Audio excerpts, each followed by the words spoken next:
Hey, this is Sammi Reinstein, and you're listening to Conversation Starters. On this show, we talk all about bringing conversations back to B2B marketing and selling. Because if there's one thing we know about doing business in the revenue era, it's that the best customer experience wins. Through the power of our own conversations with drifters, customers, and special guests, we'll learn how to deliver a sales and marketing experience that puts the buyer first. Let's get into it. Elizabeth, it's the first episode of Conversation Starters. Yay! I'm so excited. What a way to start off 2022. 2022, new year, new marketing strategies. Year of the conversation. Oh, I love that. Year of the conversation. By the way, everyone, the other voice that you're hearing here is Elizabeth. Elizabeth is a podcast producing extraordinaire, and she produces many of Drift's podcasts, but we also get to have her on this one, and we get to chat at the beginning and the end of episodes and have some great conversations. Yes, thank you for such kind words, Sammi. I'm so excited to be here and to be on the airwaves. On the airwaves. 2 years ago, I was on the airwaves talking about conversational marketing, and a lot's changed since then. Yes. Not only is this our first time back in the studio in 2 years, but also just how we think about conversations in business in general. I think we've realized that conversations goes even beyond marketing and sales, but it really impacts every part of business, B2B or B2C. Yes, absolutely. And you may have gone a sneak peek or cheated a little bit via the name of this podcast, but as we've been thinking about conversations and chatting about this podcast in general, it really came down to conversations being the new B2B currency. Everything starts with a conversation, right? Whether it's that initial discovery call, the pass off from sales to CS, just browsing a website, conversations are everywhere. It's important that you're there and have a really buyer-centric mindset so that you can continue to have meaningful, trusted conversations, and ultimately that drives revenue. For sure, and especially in this digital-first world, it matters more than ever. Even thinking outside of a sales process, if I just slacked you and was like, I need this, I need that, but didn't understand your priorities and what you were doing day to day, that would be a really inefficient and unfair way to work. So we need to think about it for everyone we talk to. Absolutely. And speaking of people we're going to talk to, I can't wait. We're going to have a lot of experts on this podcast talking about conversations throughout many different processes and all different departments and how it can work for your business. And today we have a super special guest, David Kim. Elizabeth, do you want to talk to them a little bit about David? Yes, David is the Director of Sales Productivity and Enablement at Drift.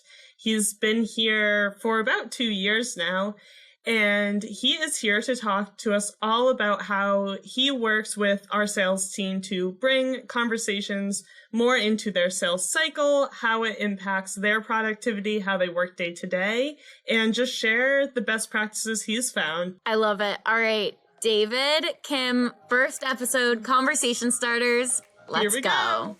David, thank you so much for coming on the first episode of Conversation Starters. I am excited and honored to be the first guest. Thank you so much for having me here, Sammi. Can you tell everyone a little bit about yourself and what you do at Drift? Sure. Yeah. So my name is David Kim. I'm the Senior Director of Global Field Operations Productivity Team. Global Field Operations at Drift means the sales org as well as the post-sales org, so the customer team, as we call it. I was previously a solutions consultant at Demandbase and Marketo, so that sort of have my focus a lot in product, and Drift is a very product-focused company as well as a customer-centric company. So it's been a great match for me to come to Drift, really learn about the product, the future that we envision, our founders envision. And my role here is to really translate that, what product team is creating in terms of understanding customer needs and translating that to the sellers so they can easily understand, digest, and be able to have those conversations with our customers and prospects easily and show that value very, very clearly.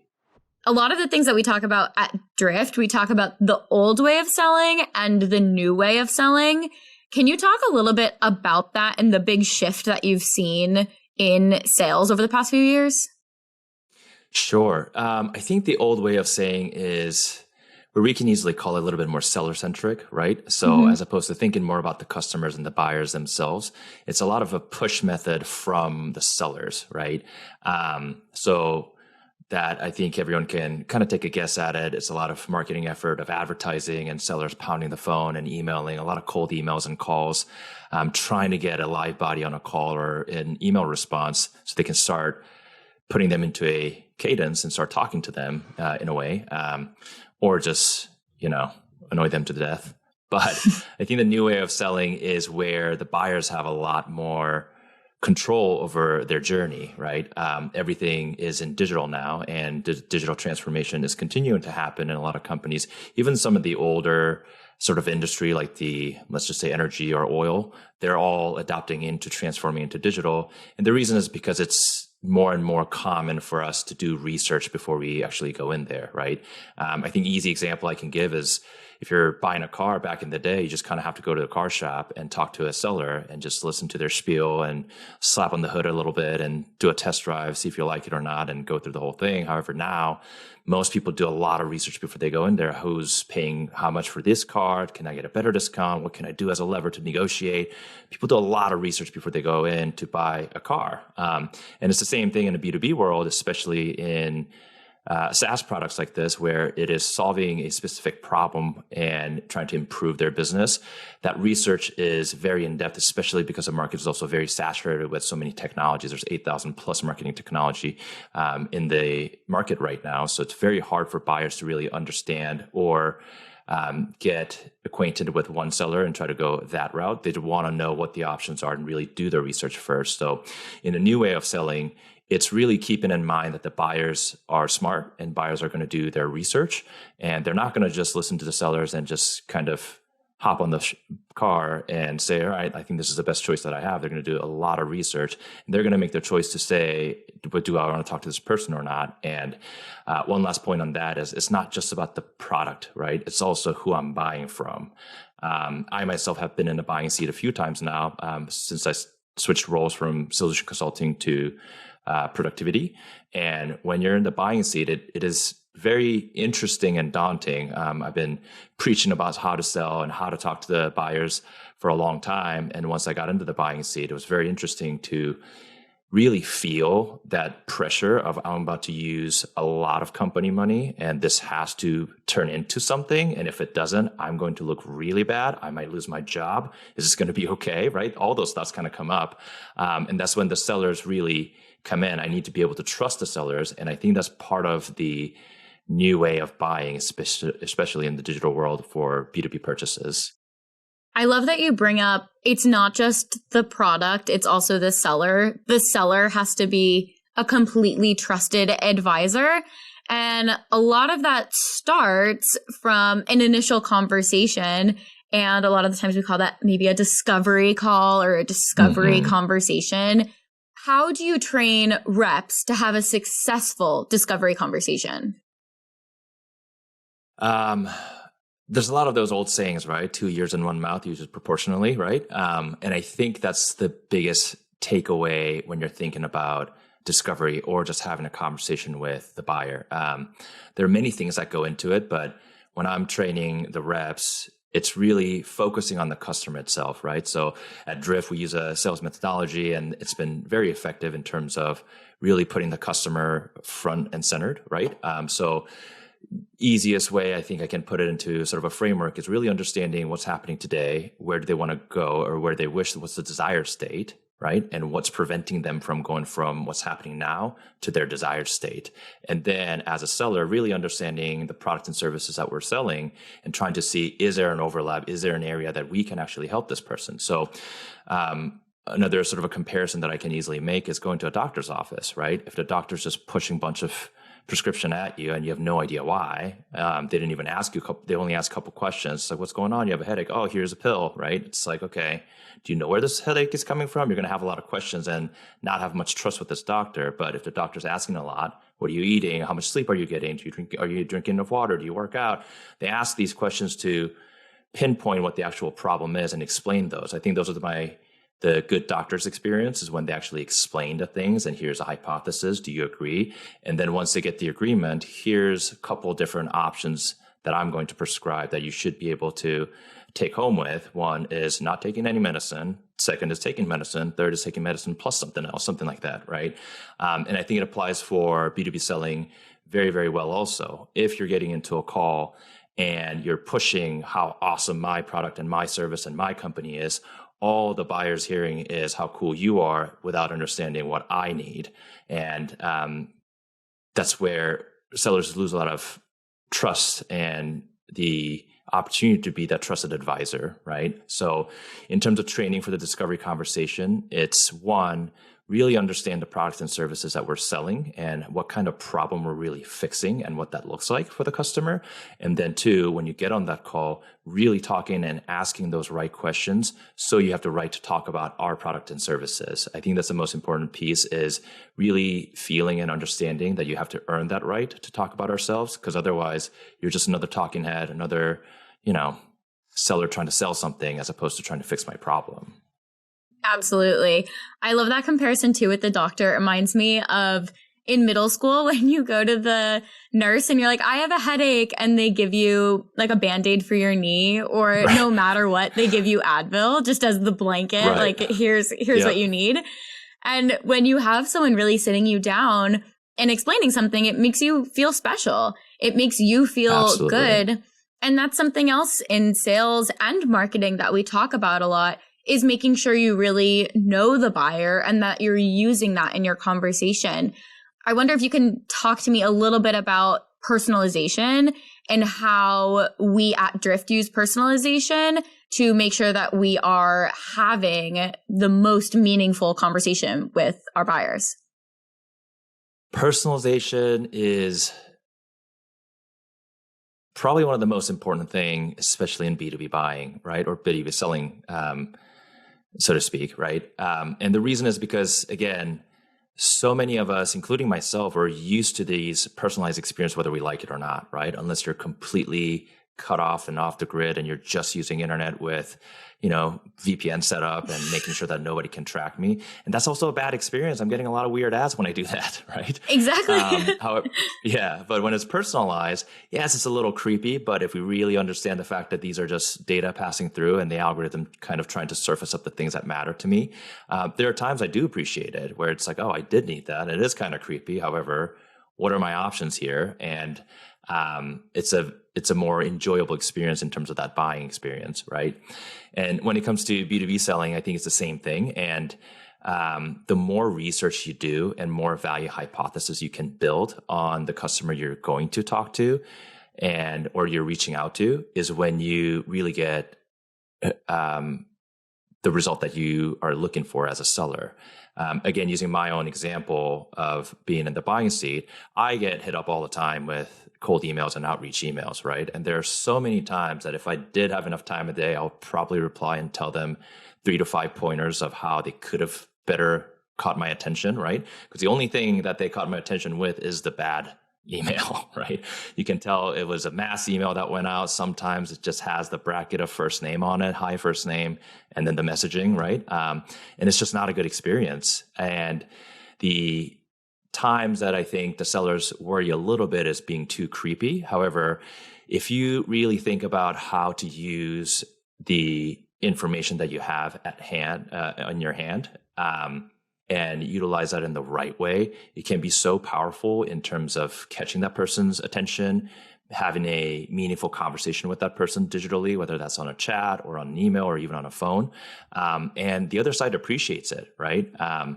One of the good email subject line I guess I got is when I was at Demandbase, we were hiring a lot more, and this SDR definitely did the research, and the subject line said something along the lines of enabling salespeople faster. And I said, okay, this is interesting. So I clicked on it, and it was an SDR. It was not reach email, but he did a lot of research and said, hey, I noticed you're hiring this many people. Our product helps this way in terms of enablement. So it was one, relevant to my job. 2, relevant to what's happening at my company. 3, I was shocked that this person did enough research and was able to put it in a very short format of an email to reach out to me that way. So that was a very good experience for me. Hey, this guy definitely cares about what I'm doing and is trying to think about what my life looks like today and trying to see if they can help me, right? So when a receiver gets an email like that and have that experience, it starts that conversation, right? It's much better and easier for me to say, all right, I'll play ball with this, right? Let's see what you got. And I'll reply and say, okay, I got 10 minutes here or 15 minutes here. Can we do this? And they're going to start pushing a little bit. Well, I don't, we do 30 minutes, 45 minutes. But in terms of, I guess the reason conversation is so important is because if you know how to carry that conversation, it is a little bit of a tit for tat and it's a little bit of a song and dance in the very beginning, but it's an enjoyable song and dance as opposed to something that you want to get out of, right? Right. And part of that is being a personable seller. And we've seen more and more that becoming less formal in a way, right? Mm-hmm. Using chat, using maybe text. What are some successful ways you've seen sales rep carry on the conversation in a new way that has really helped them accelerate the deal? And David, how do you feel like the sellers at Drift are using personalization in their day-to-day?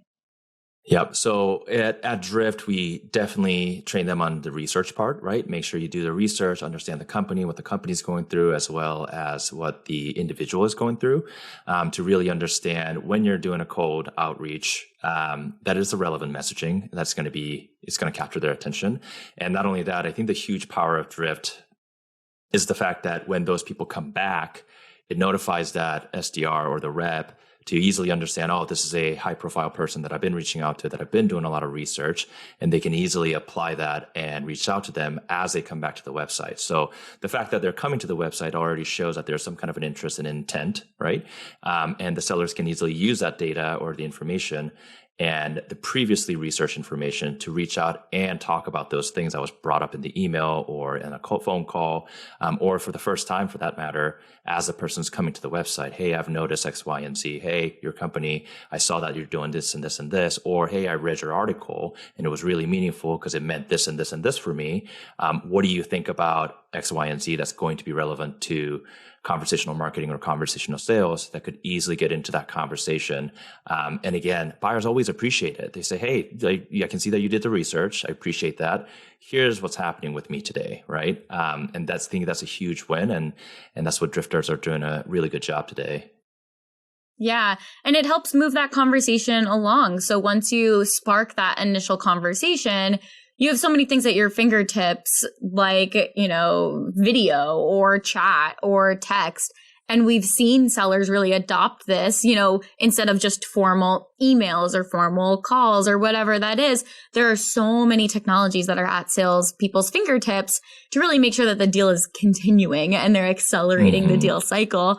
How have you seen sellers adopt these newer methods? I think it's the fact that you can engage somebody on the website itself.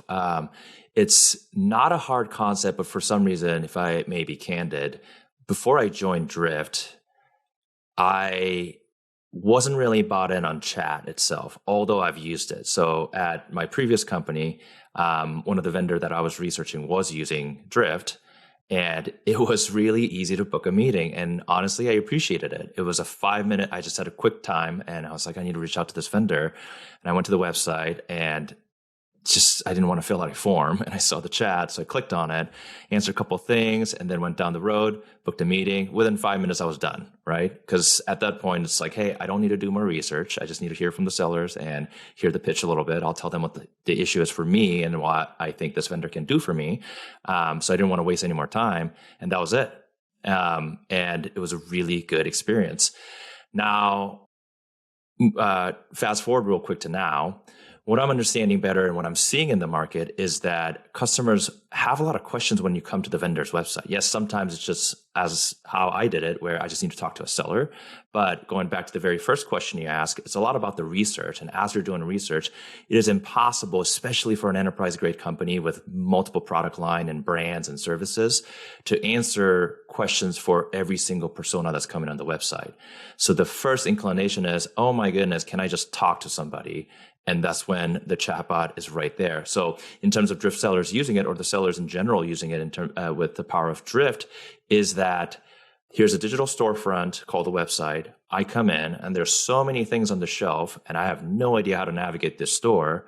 I can easily talk to an associate, and that's where the chat provides that opportunity. So to me, it was almost like a new portal opened up, where before everyone was just kind of sitting back watching these people just kind of walk through. I have no idea who these people are. I don't know if they're interested. I don't know if I should be talking to them, to, hey, somebody wants to talk to me and I can talk to them, as opposed to, hey, did you follow up on that email? The SLA was 24 hours and you didn't follow up. Right. And I think that's the big paradigm shift to the seller's mind in terms of understanding it's not just automating all my emails or outbound and outreaches and then just waiting for someone to come back. It's at the moment when somebody's in the store, you can easily have a conversation with them and see if this is somebody who needs help from me, or he just has a quick question, and just provide that good customer experience at the minimum, right? Yeah. Yeah. And David, I don't think you're alone when it comes to having some trepidation over using something like video or using something like text or chat or whatever it is. But what I think about a lot is, there's Sammi at work and there's Sammi at home. And I use text every single day. I send videos to my friends. I'm on Instagram or Twitter or whatever. And then I come to work. I'm still the same Sammi. I still have all of those things in my toolbox that I use every single day. So it only makes sense to incorporate that into a sales process and make it as seamless as possible from all of the technologies and all of the channels that you're already used to using in your day-to-day life. Absolutely. Yep. And I think that's a really good point with video also, right? I cannot believe how effective video is. Again, when people reach out to me, and if there's a video and if there's a catchy GIF on it, I would click on it, right? Because I do appreciate the personalization on that. So I think that brings in all the components of the personalization and outreach, and the fact that you're using more of a conversation. And with those videos, it's much easier for me to spend a minute watching a video than a minute reading an email, right? Because if I really timed it, I'm pretty confident outreach emails, I don't spend more than 30 seconds on it, right? However, videos, I tend to watch it even if it's a little bit longer, as long as it's less than 5 minutes or less than 3 minutes, to be really honest, right? Anywhere between 1 to 3 minutes, I'll take the time to actually watch it because I just want to see what this person needs to say. And the person put in an effort to actually be on camera and explain to me certain things. And similar to how you opened up this conversation, usually good outreach videos have a bit of personalization in it. They'll ask something, hey, I've noticed X, Y, and Z. Love that because I did this also. So something like that, where it's going to be a little bit more relevant, bring the walls down a little bit. And I think video does a very effective job of that, which is a portion of a conversation, right? Or a different way of conversation. What do you see the best reps doing that make them stand out from others? You mentioned the email earlier where you can get, some impersonal subject lines and you might send them back 3 examples of things they could do better. But what do you see as that thing that really makes reps stand out? I think it's when they do their research and they use those research information correctly, meaning you don't throw everything into one outreach email. You can tell as you're having a conversation, it progresses. It's kind of like a song and dance, right? It's not immediately, let's just go all the way in and go crazy and start doing break dances. But it's more so of let's be cordial, let's kind of meet. Are we here to dance? And then the little thing starts trickling out, right? So from the best sellers that I've seen, 1, they do their homework. So the readiness, the preparation is always there. 2, they're regimented, right? So some of the outbound emails that I get, it's one outbound and it stops, or it's clearly a cadenced email because again, it's not very personalized. It's a very high level email that comes in a certain period of time. And usually the 3rd or 4th email is like, did I lose you kind of thing, right? Where I can actually tell, as opposed to the best sellers who's utilizing all different channels. You can tell that they've kind of went back and looked at my social media and my LinkedIn and saw what kind of posts I made and start referencing those. Engagement like this, they'll listen to it and say a couple of things that they liked about it. And they don't just put it into an email. They'll try with an email. They'll start calling me. They'll send me a video. So I can tell that this person is actually making an effort. And it's not always me waiting for them to make those efforts to say like, okay, this guy is worthy of my time. It's more so we're all busy and you get an email and it's like, all right, whatever. And then you kind of skip over it, unfortunately, sometimes. But then the persistent outreach that's personalized and differentiated than some of the other sellers is, I think, what makes them really stand out. So in short, I think it's preparation, regiment, and using multi-channel that shows the personalized effort and the fact that they really want to have a conversation with me, as opposed to, I just need a lead and you're one of them. Yeah, exactly. I mean, treating everyone like a person and making sure that you're there for them throughout the way. Right. Yep. Okay, David, last question for you. For Yes. anyone who is listening and they're like, oh my gosh, okay, I need to implement a more conversational approach. Where do you recommend they start? I want to be careful and tooting our own horn, but I gotta say, as I was coming on board with Drift, the conversational sales certification was great. I think that's a really good place to start. I personally was blown away by the community and the insider course at Drift. So I would highly recommend that. And the next thing will be following some of the people on LinkedIn who are the sales thought leaders, right? And you'll hear the same thing at the end of the day, right? Meaning we have to personalize it, you have to use it correctly, and you have to use multi-channel, you have to be regimented, you have to have a cadence. Those things will always come up, making sure it's all about the customer and not yourself, and it's not you selling it.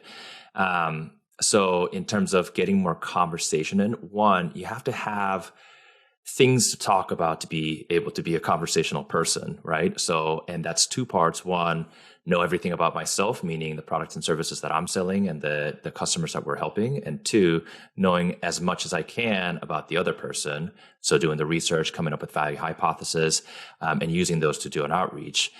And one last, I guess, thing will be, if there's an opportunity and if you're not, I think a good way of gauging it is how comfortable are you recording yourself on video? And if your answer is, I'm not that comfortable, I would highly recommend taking an improv course, even if it's like a workshop.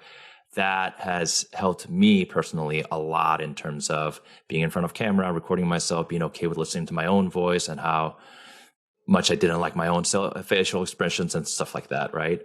So if you can blend those in, I think anyone can easily become a lot more conversational and start seeing a lot of good results if you're a seller or whoever you are.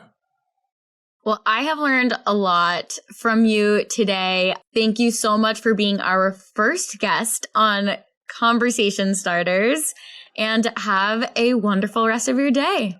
Absolutely. Thank you so much for having me, Sammy.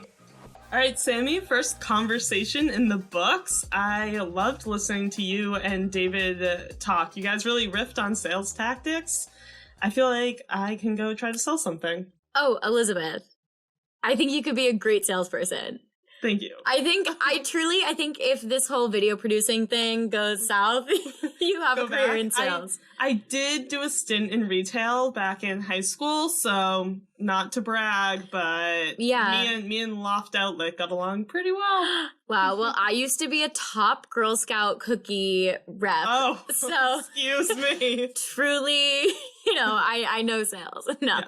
I learned a lot from David. I'm really glad that he was able to come on the podcast and teach us a thing or two. I feel like I'm going to take it into just my normal sort of day-to-day in my marketing as well. There are so many things that, can work cross-functionally in just starting a great conversation and thinking about personalization. Yeah, I loved what he was saying about becoming that trusted advisor and the analogies he made to being in a doctor's office. Just yesterday, I went to my first acupuncture appointment ever. I'd heard good things and was like, you know what, I'll try it out. And I had no idea what it entailed, and this lady was a complete stranger, but by the end, I like really trusted what she was doing because she explained like step by step what she was doing and why and how it would help me and make me feel better. So by the end, she was like, "Are you willing to try this?" And I was like, "Yeah, sure. This sounds great." And you know what? A day later, I'm feeling great. My lower back pain is gone. So yeah, I mean, if I was getting needles stuck in my skin, I would also want someone to be very trusted. But it's the same as, it's a weird analogy, but also the same as buying software. Like, you want to know why you need that software and why you're buying it, and like how it's going to help you. Yeah, I completely agree. It's finding the buyer's needs, the buyer's challenges, and personalizing the conversation towards them. Which brings us to introducing our next episode, which you should keep an eye out for. We are inviting another drifter onto the podcast, Sarah Fraser. Yes, Sarah is the queen of content here and the queen of personalization. She's written 2 books on the topic. So if there's anyone that should be talking to us about it, I truly believe it's Sarah. And I'm so excited for her to share all the learnings that she's had interviewing other people, writing reports on personalization, and how she incorporates it into her content. Yeah, I mean, she is the expert, not to mention just a great person to have a conversation with. So definitely keep your eyes out for that next podcast. Yes, that episode will drop at 3 a.m. January 13th. So make sure to give it a listen. Not necessarily at 3 a.m., but you can find it anywhere you listen to podcasts and on YouTube. Thanks so much for listening to Conversation Starters. If you liked this episode, please leave us a 6-star review by clicking the link in the show notes. And hit subscribe so you never miss another one. You can connect with me on Twitter at Sammi Reinstein and follow all of our shows at Drift Podcasts.